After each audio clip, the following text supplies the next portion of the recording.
Bueno, bienvenidos y bienvenidas a todos y a todas a una nueva clase de farmacología. En el día de hoy vamos a estar hablando de los antidepresivos y anticonvulsivantes. Empezamos por los antidepresivos atípicos, ¿sí? Estos son algunos de los ejemplos de los fármacos que nos podemos encontrar. La venlafaxina es uno de los más conocidos, uno de los más frecuentes de utilizar. La duloxetina y el bupropión y la mirtazapina ya en una escala un poco más atípica, valga la redundancia, pero igualmente están dentro del mercado. El mecanismo de acción de estos antidepresivos va a ser justamente en pos de la serotonina, la noradrenalina y algo de inhibición sobre la dopamina. Es decir, se va a inhibir a estos tres neurotransmisores y además otra característica muy importante es que se va a unir a ellos y esta unión va a permitir que se inhiba un poco su acción.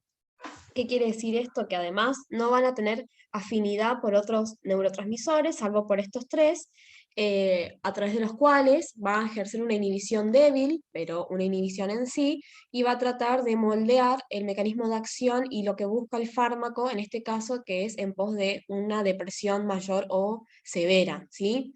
Entonces va a ir actuando a nivel de estos distintos neurotransmisores, alterando sus niveles de secreción y adecuando esa respuesta para obtener el mecanismo de acción que requiere ese fármaco.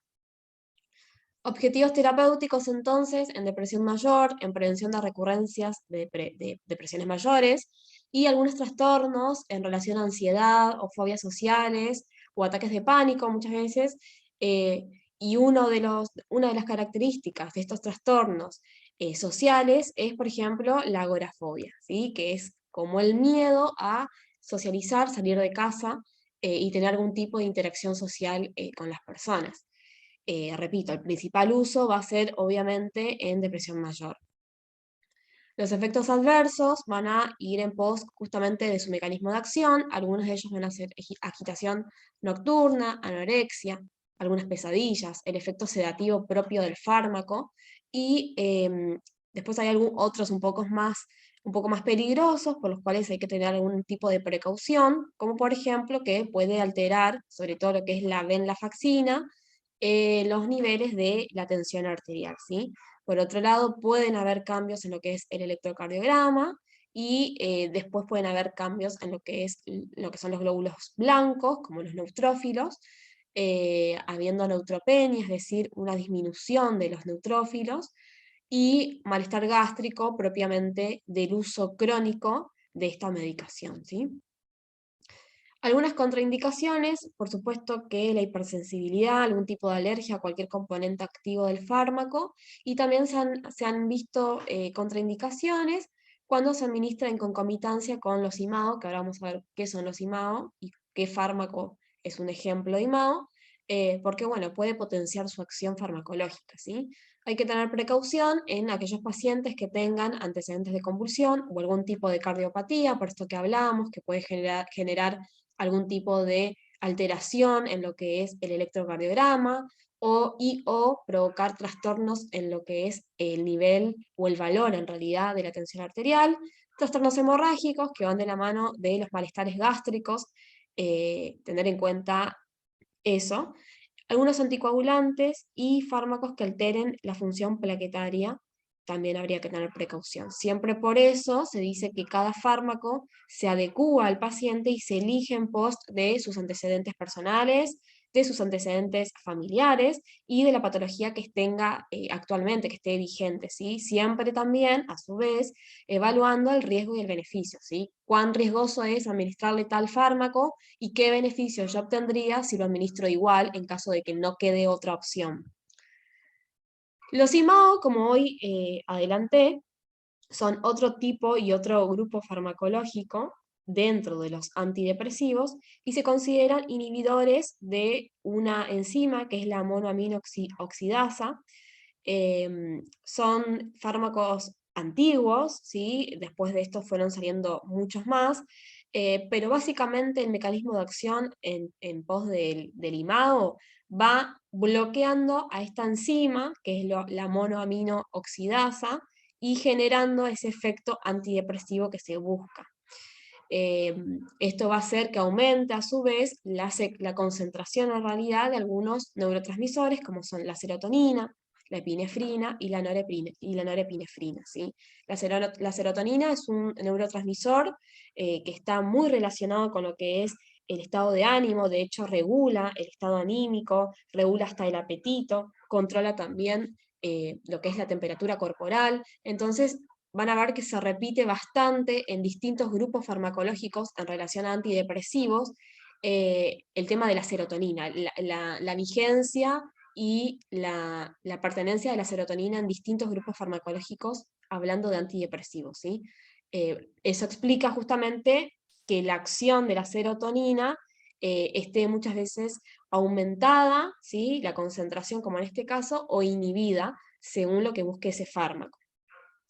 Los objetivos terapéuticos, por supuesto, en depresión, en angustia y en algunas fobias también, siempre evaluando el tipo de fobia y cómo impacta en la calidad de vida del paciente.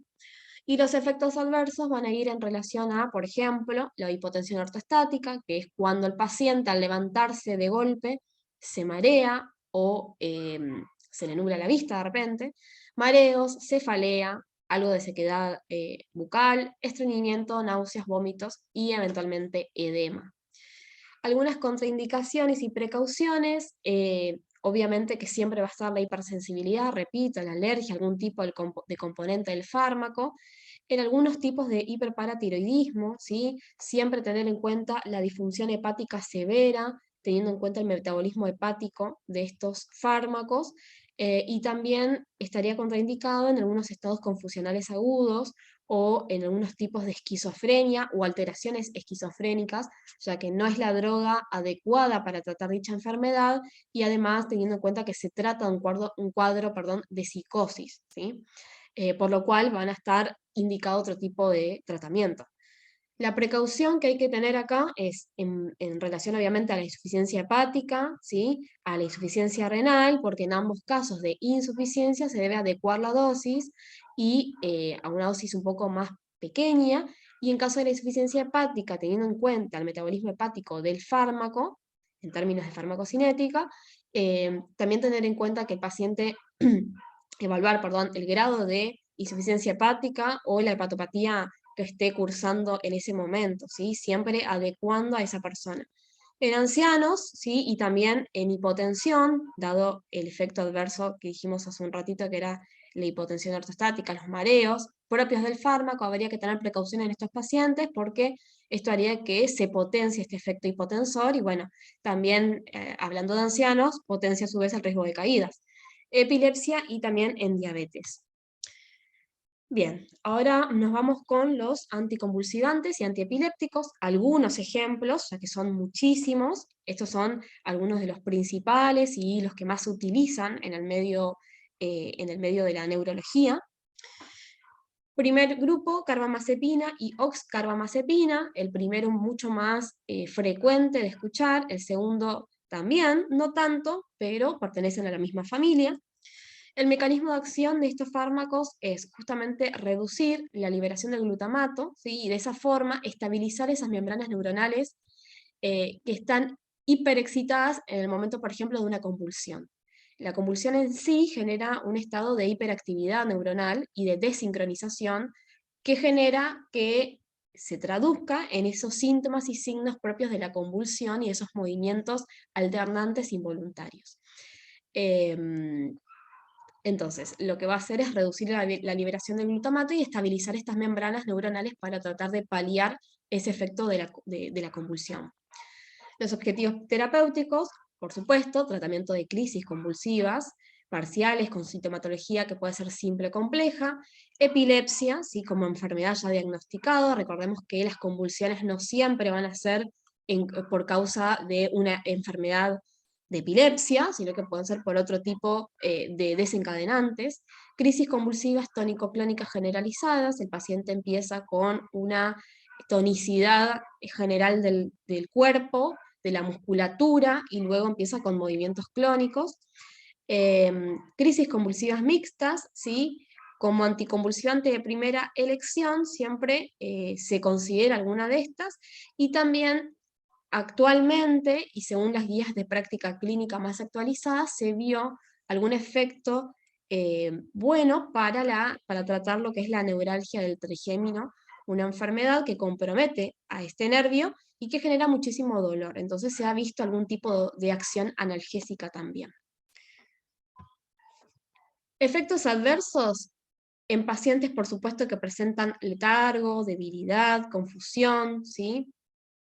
Estupor, ¿sí? En todos esos pacientes, más allá del mecanismo propio de acción que genera la droga, sospechar de hiponatremia. La hiponatremia es cuando hay un índice de sodio muy bajo en sangre, ¿sí? Entonces, todos estos síntomas que dije me pueden hacer pensar de una hiponatremia, justamente porque al bajar mucho el sodio genera impacto en lo que es el sistema nervioso central. Por eso presentan los pacientes letargo, debilidad, confusión, ¿sí? Siempre descartar esa anomalía neurológica y más en un paciente que está tomando esta medicación.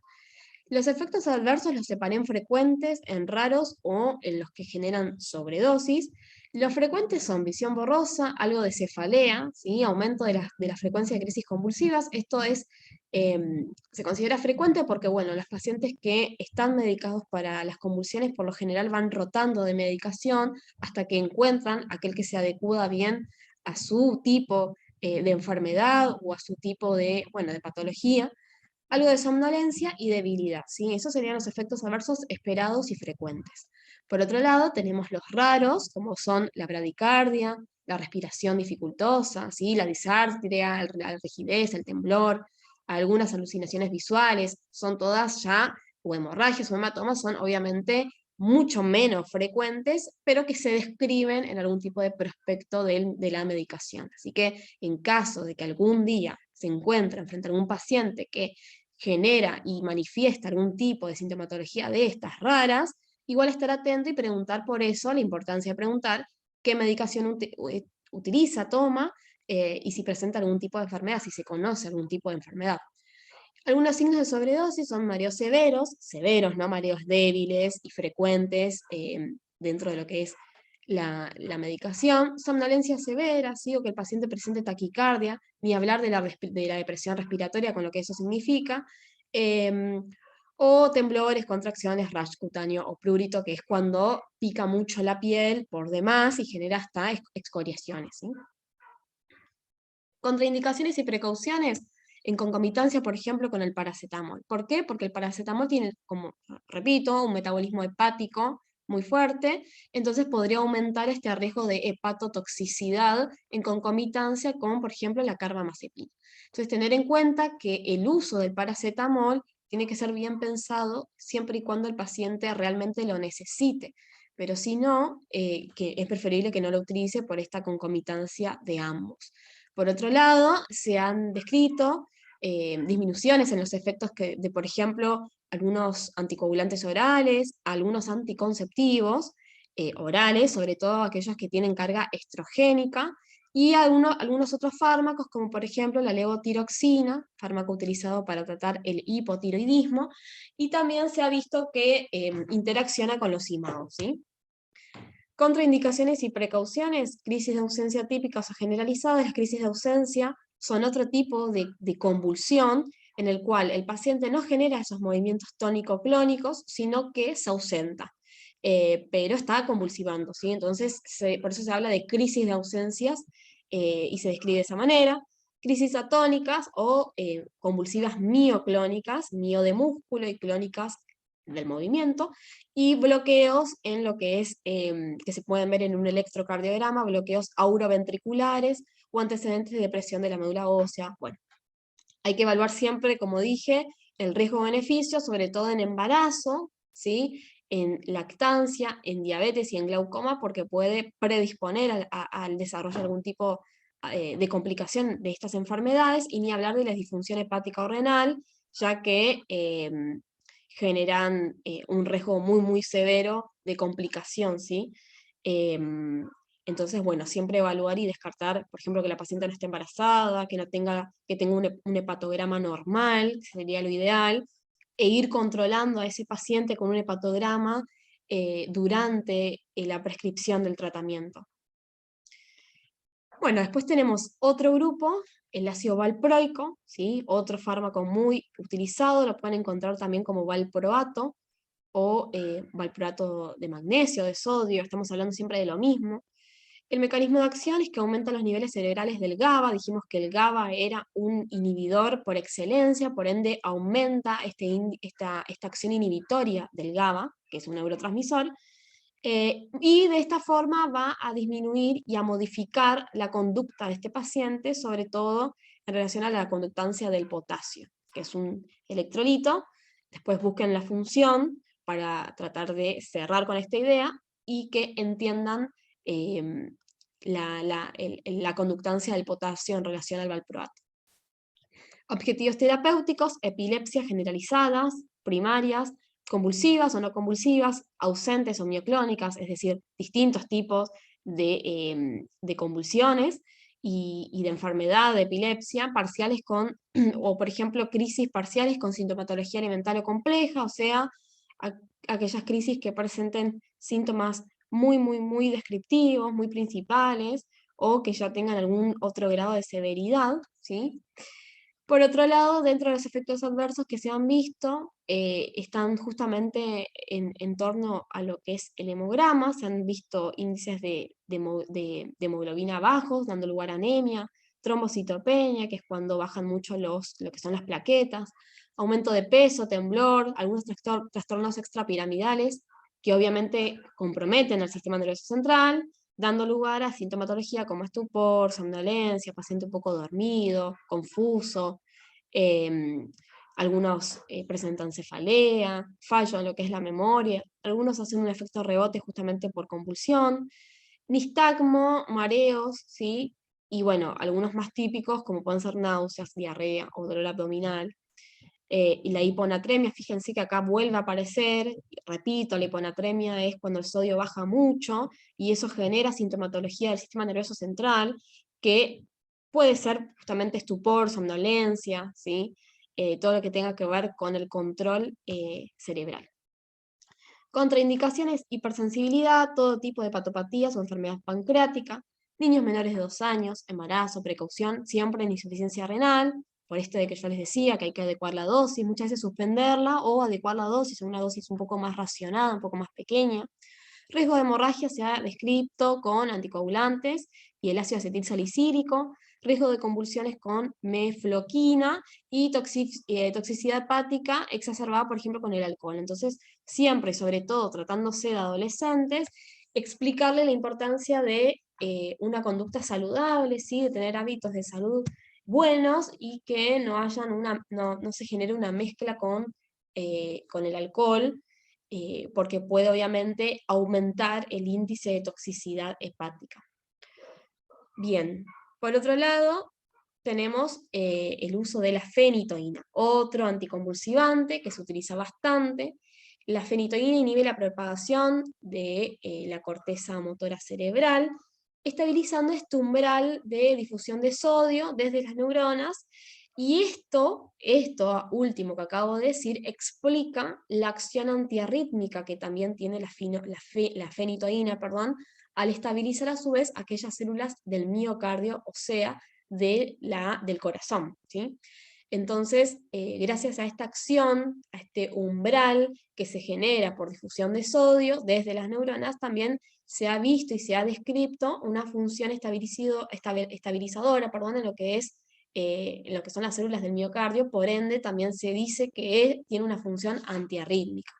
Entonces, dentro del objetivo terapéutico vamos a tener convulsiones, ¿sí? Epilepsias y también acción antiarrítmica.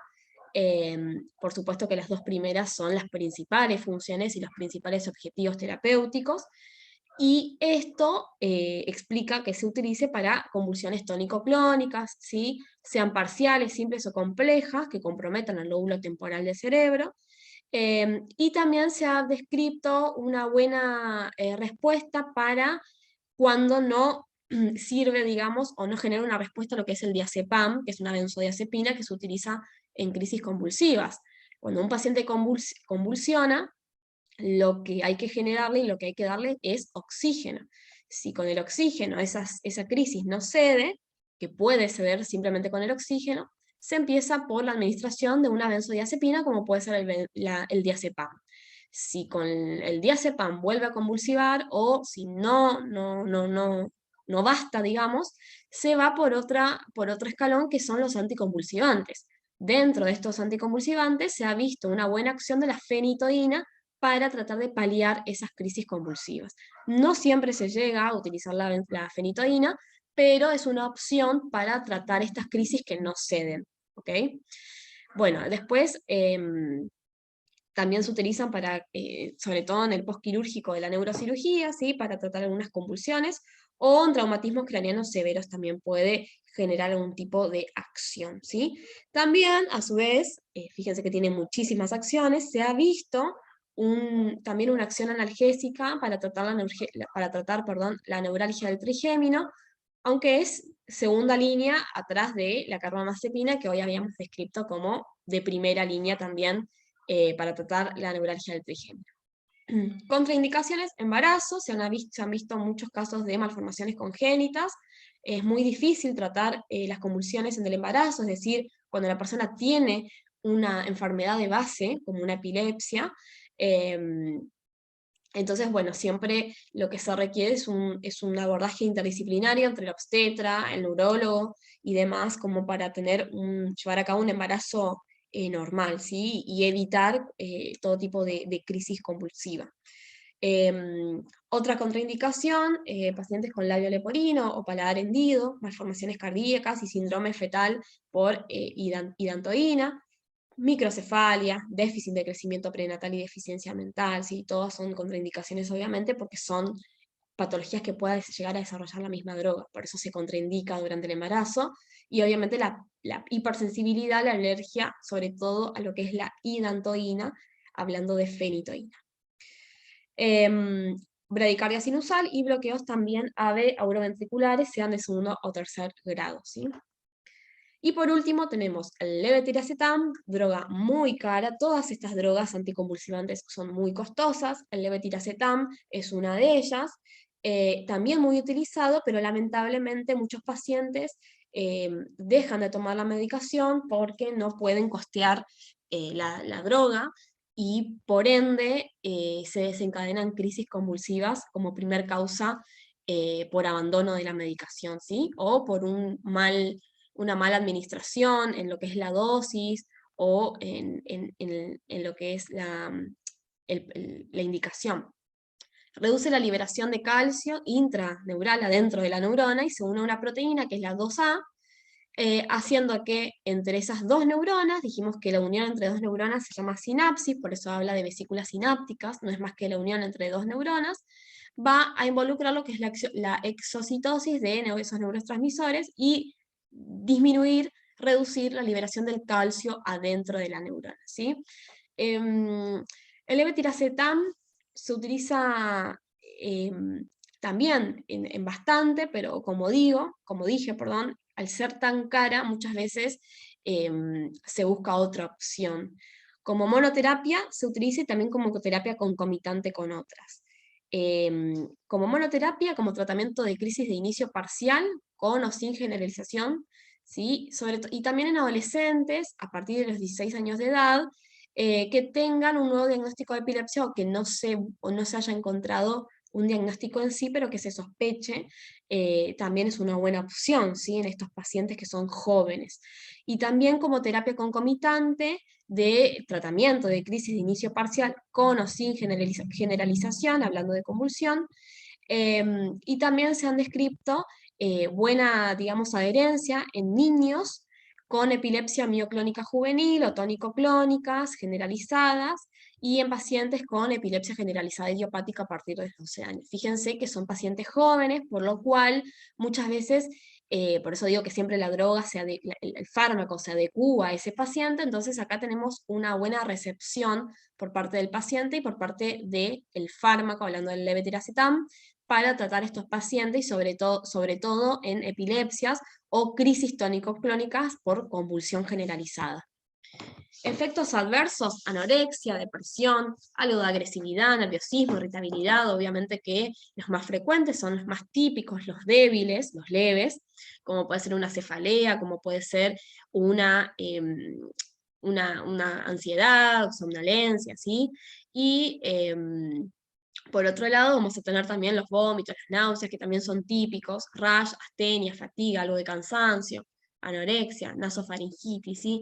Nasofaringitis obviamente es mucho menos frecuente, los más frecuentes van en torno a la dispepsia, un poco de molestia estomacal, vómitos, náuseas. Por eso, bueno, evaluar siempre cómo viene el paciente, si tolera bien la droga, si va bien con la dosis. Estos serían algunos de los efectos adversos. Y por último, contraindicaciones, hipersensibilidad a la droga, embarazo o lactancia, también contraindicación, y como siempre decimos, precaución en aquellos pacientes que tengan insuficiencia hepática e insuficiencia renal, adecuar dosis, disminuir o suspender directamente, siempre teniendo en cuenta el grado de severidad de esa insuficiencia o ese tipo de hepatopatía que esté. Bueno, esto es todo y muchas gracias.